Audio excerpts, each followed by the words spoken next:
Hello, beautiful souls, and welcome back to all the Leos out there. If you are a Leo sun, moon, rising, or north node, this is your tarot reading for the upcoming month of May of 2025. In case any of you are interested, I will be using my Every Little Thing You Do is Magic tarot deck. I am in love with this deck. And I feel like I say that every time, but this is, out of all the decks I have right now, this is probably my favorite. Magical. Magical. And you'll see why in a moment. So, with all of that said, let's see what Leo has in store for May.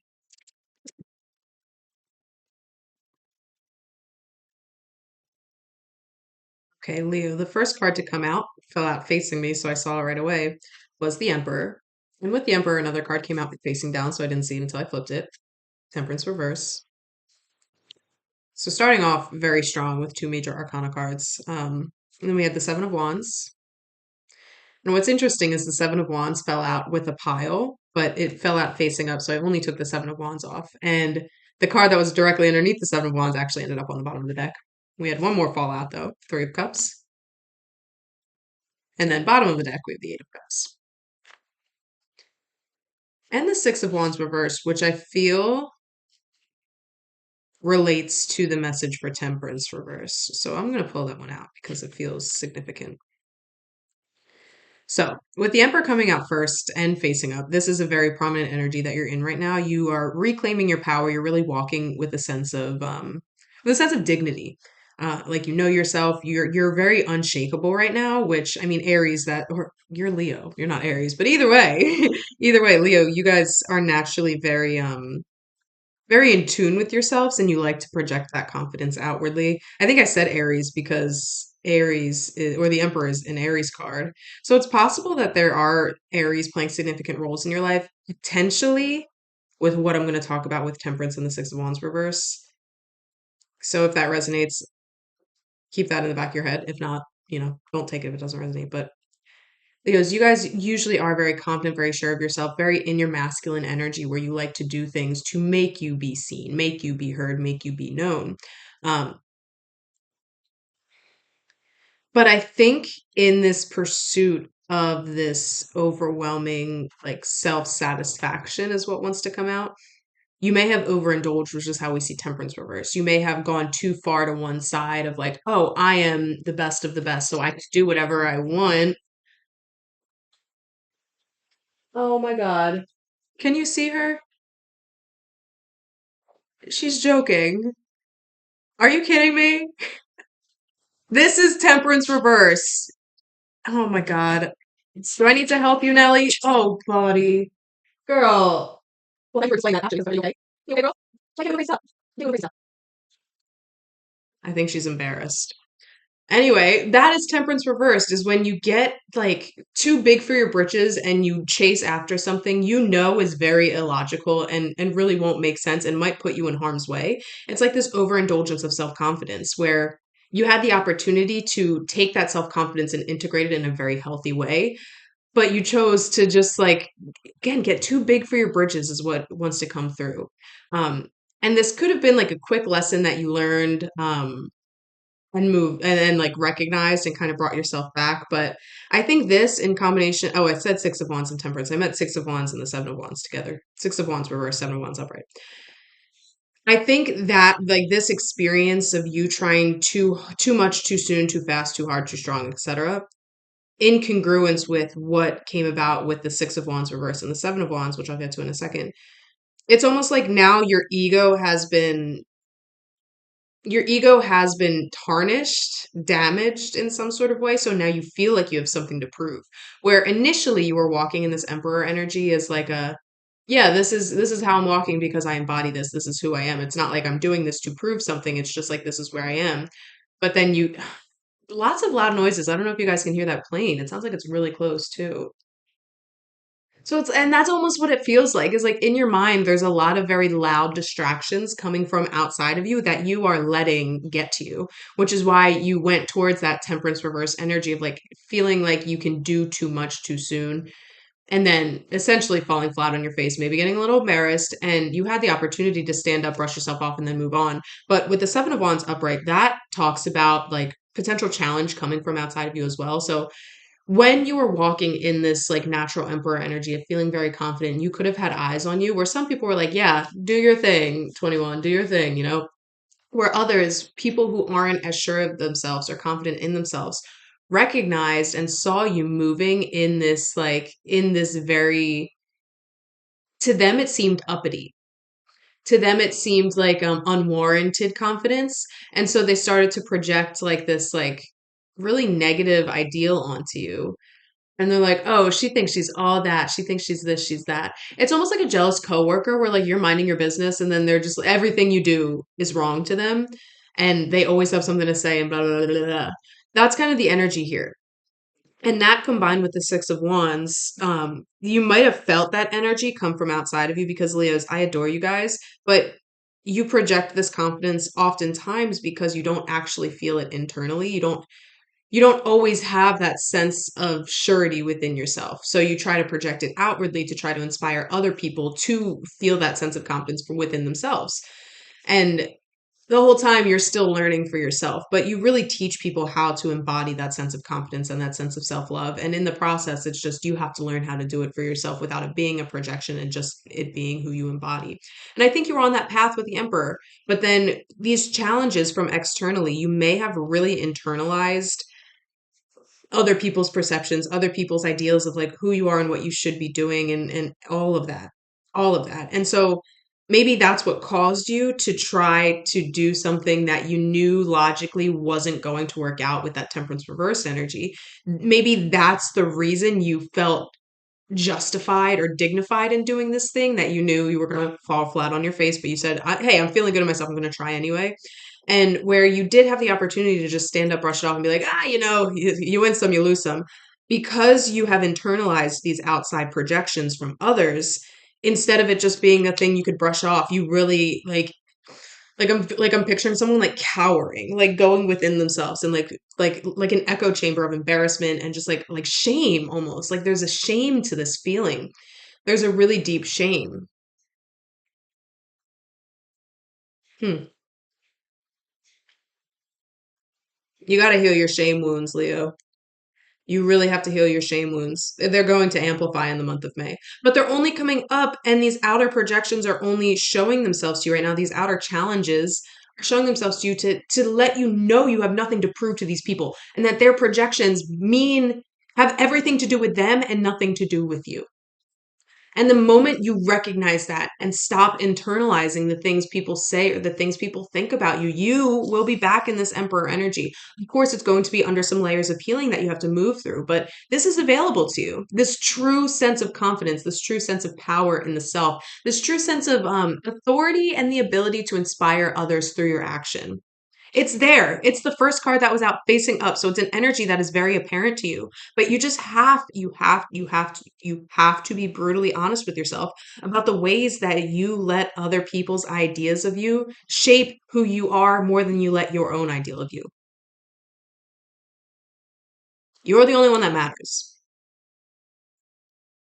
And the sooner you can stop letting the echo chamber engulf you and you just stand up and you're in this darkness of nothing, it's just a vast expanse of nothingness, but there's nothing to fear in that nothingness. It's all you. So, what do you want that expanse to morph into? Do you want it to be the voices and the angry faces of all of the people who don't appreciate you? Or do you want it to be full of love and expansion and surrounded by the people who you have inspired to love themselves more? Oh, I have chills. You have inspired to love themselves more. The people who maybe don't talk about it as much, aren't as loud as the ones who challenge you, but it's the people who genuinely love and appreciate your presence because your presence as this fun, energetic, self confident, beautiful being helped them come out of their shell and helped them find the love within themselves. So take that echo chamber and flip it on its head. Tell the people you don't like to get the fuck out of here. Banish them. You actually have that power. You can literally say any entities, energies, people, voices, anything that does not serve my highest good, anything with malicious intent, any person with malicious intent, I banish you from my force field, from my energetic field. I banish you from my mind, I banish you from my body, I banish you from my soul. Like it sounds woo-woo, especially if you're not like head first into the pit of the woo-woo-ness. It does sound woo-woo, but it works. Try it for yourself. Don't take my word for it. Try it for yourself. Even if you think it's silly, goofy, try it for yourself. Try it for yourself. Try it for yourself. And then you'll have space to actually acknowledge the shame wound that does need to be healed, that I think is going to be healed in the month of May. Because it's not something I'm like really focusing heavily on. It's something I mentioned to move on from. So it's not going to be, I think it feels more daunting. I'm doing a lot with my hand right now too. So there's a lot of expressiveness. There's a lot of expressiveness and like a necessity, oh, come on, let's get to it. Let's get to it. Oh, excuse me. I think I just spit a little bit. But it's like this, like, it's almost like your guides are like, okay, this has been lingering for far too long, and they want you to finally release it and move on. And you are so close. You are right there. You are right there. But it's just about not allowing your fear to stop you from diving in and feeling into that shame wound, you know? And so going back to the Six of Wands reversed with the Seven of Wands upright, there these challenges could be something that's keeping you from a sense of celebration within your community, but that's only because the people that represent these challenges are not a part of your community, and right now you are focusing too heavily on them. You're focusing too heavily on their opinions and their ideas and their perceptions. And that's why you're holding yourself back from this feeling of feeling celebrated, not only within yourself, but by others as well. That's what's holding you back. And like I said before, going back to that echo chamber, you could have the echo chamber be filled with all of the people who don't appreciate or enjoy your presence. Those are not your people anyway, so take them out. And that's why you don't feel the sense of celebration, because you're too focused on these people. But the second you banish them, and the second you start welcoming in the energies and the entities of your guides and your loved ones and your ancestors and the people you have actually touched for the better in this lifetime, this all of a sudden flips upside down. This is gone. It fell off the table. But that's how easy it is. This all of a sudden is upright. And then again, we had the Three of Cups, which is also about community and celebration and coming together and just being a part of something bigger than yourself. Being a part, and I love the Rider Waite card, the original tarot symbolism. It's one of my favorite cards in the whole deck just because of how much I love it. And there's a Botticelli painting, the Three Graces, that reminds me of the Three of Cups. Oh, I just got chills. I love that painting so much, so much. I love it. But it shows three women standing around. They all have a cup and they're holding it in the middle, and they're like skipping and dancing around each other, just holding their cups up, cheersing. And it's like it's this embodiment of love for your people, love for where you are, love for everything you've been through to get you to this moment, and just being in a place of celebration. It's like it's like a family reunion, it feels like the Three of Cups energy when you enjoy your family. A family reunion of people that genuinely like haven't seen each other in so long, and you're just like, like you're so excited and you're so happy to be there, and you're just so engulfed in the present moment. And so with all of that said, with the Eight of Cups at the bottom of the deck, this is amplifying that idea that you are so close. You are moving away from taking on the perceptions of others, and really stepping into your power, really stepping into a path that is better for you than where you were. So with the Eight of Cups, it's a journey. It's deciding that where you are right now, even if it's like decent, even if it's okay, you know, where you are right now is not conducive to your growth. It's not conducive to who you're becoming. It might have kept you safe before. It might have kept you safe with the past version of yourself. But now that you're growing into somebody bigger, more expansive, more expressive, more bountiful, now that you're growing into this person, where you are now is no longer conducive to your growth. So you make the decision to walk away from this area of your life and take the long, sometimes treacherous journey to the top of the mountain. Because when you're up here, you'll have a higher vantage point. You'll have brand new ground to break and build whatever the hell you want to build without anybody else's opinions or standards getting in the way. So it's about that journey. It's the decision to leave because you know there's no growth here, deciding, okay, I'm doing this no matter how hard this journey might be to get to the top of the mountain. I know once I get to the top of this mountain, every single step of this journey, this treacherous journey, will have been worth it.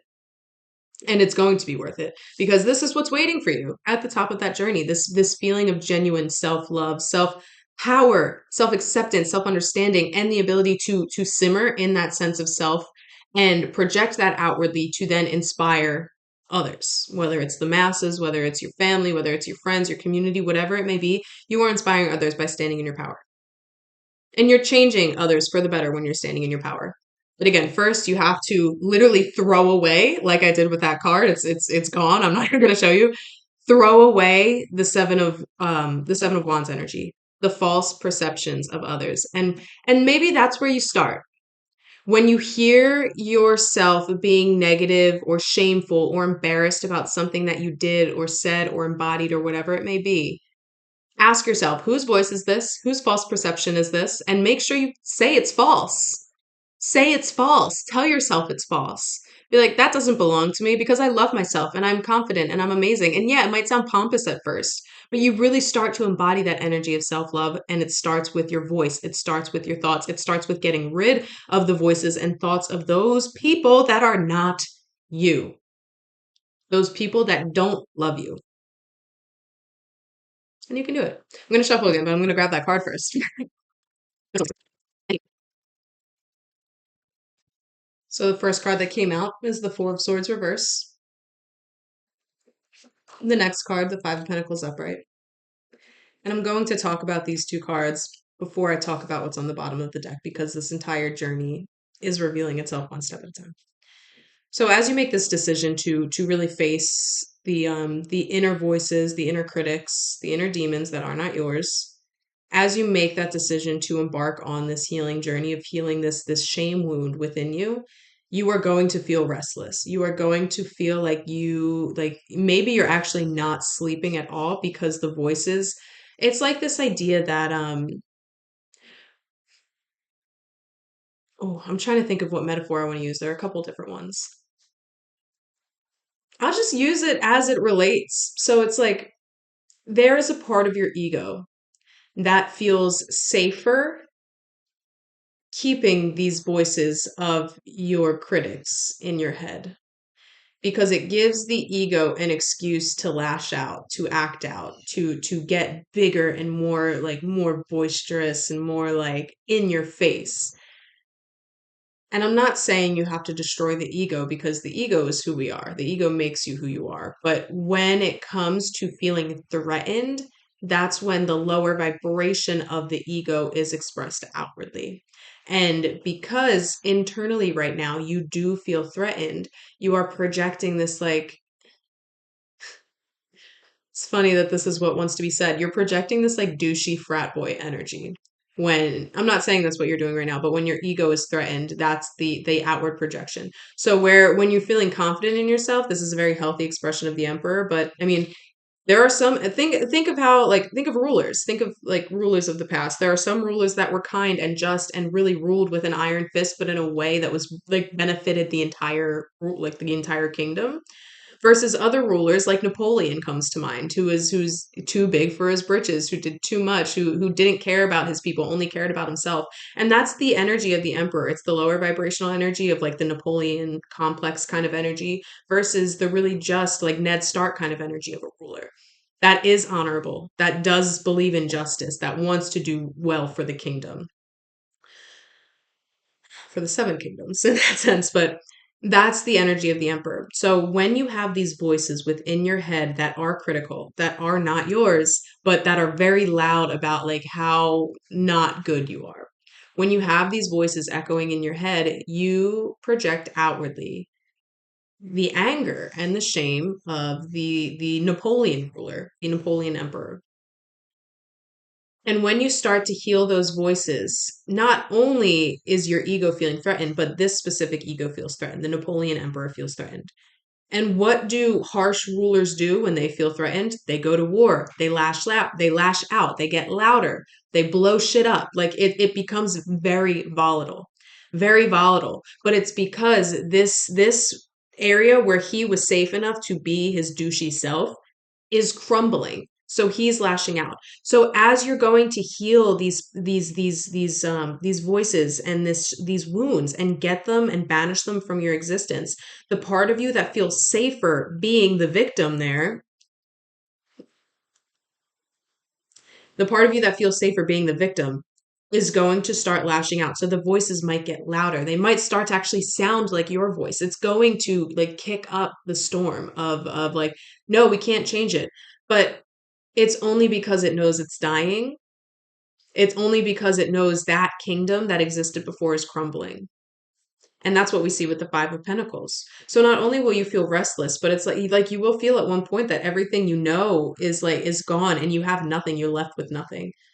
You don't have the resource. And I think this is more internal than external, although the Five of Pentacles usually relates to like money and security, but it's an inner sense of security. It's an inner sense of security here that is going to feel, again, the word threatened comes to mind. And it's so important that when you're feeling so lost and in the dark and like you have nothing, that you keep pushing on. That you keep pushing on. Because this is not your truth. This is the crumbling of your old inner kingdom.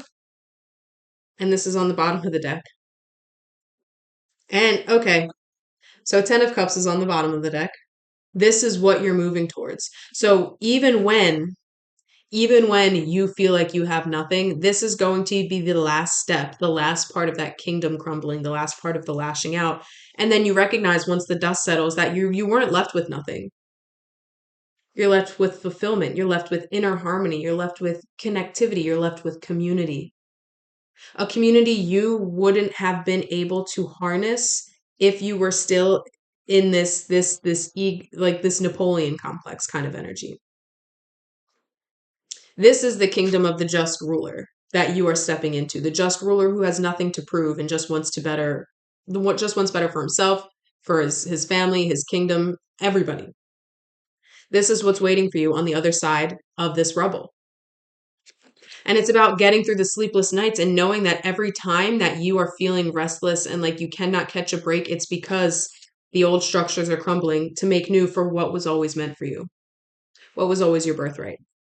And I laughed because underneath the 10 of Cups, we have the Page of Pentacles, a messenger bringing in new opportunity for even more growth and stability to help amplify this sense of stability that you have here. And then underneath the Page of Pentacles was the Eight of Wands.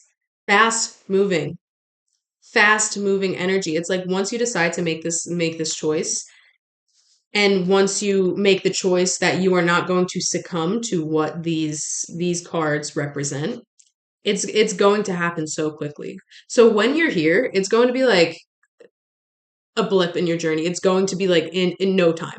It's just about having the strength to get through the hardest part, to get through that one sleepless night. Like that's the Eight of Wands energy. It's once you make that choice that you're not going to succumb to Napoleon and you're going to be Ned Stark in your life, it's going to happen so quickly. And this is going to come way sooner than you expect. Which is why, again, I think this shame wound is something you are finally dealing with and healing. Dealing with and healing with in the month of May. That's why I didn't like it. It was just something to mention. It was just something dimension. Oh, interesting. Hmm. Yeah, it's all waiting for you, Leo. It's all waiting for you on the other side of a couple sleepless nights and deep inner work and deep healing. But it's like it's not something you're going to be stuck ruminating in. It won't be. It's going to happen very quickly, and it's just the choice you have to make to proceed, and that feels complete. Mhm. But of course, with all of that said, this was a general reading, so it's possible not everything resonated. If that is the case, you can check out my website linked in the bio below, and there you can book for personal readings for tarot with me or astrology, human design, and numerology as well. If you did like what you heard, leave me a like and leave me a comment and let me know how it resonated. And of course, we do this every single month for all of the signs. So if you're interested in getting the forecast for the month ahead according to the tarot cards, go ahead and subscribe to my channel. I would love to see you guys here in the future. I just talked so fast, I felt like an auctioneer. Oh my God. Anyway, that was the spiel, but there really isn't much else to say. But on the other side of like what's hidden beneath the layers right now is the Emperor. It's upright temperance. It's Three of Cups. It's Six of Wands. It's 10 of Cups. It's the Page of Pentacles. It's Eight of Wands. It's a lot of very harmonious energy, energy of celebration, energy of community, energy of power, but power that's wielded for good. You just have to make the choice. And you have to be brave enough to get through these nights without succumbing to Napoleon. Ned Stark would destroy Napoleon. Let's be real. He would spit on him. No, he wouldn't because he's honorable. But like energetically, yeah, he would. Be Ned Stark. It's within you. You guys got this. I love you. And I believe in you.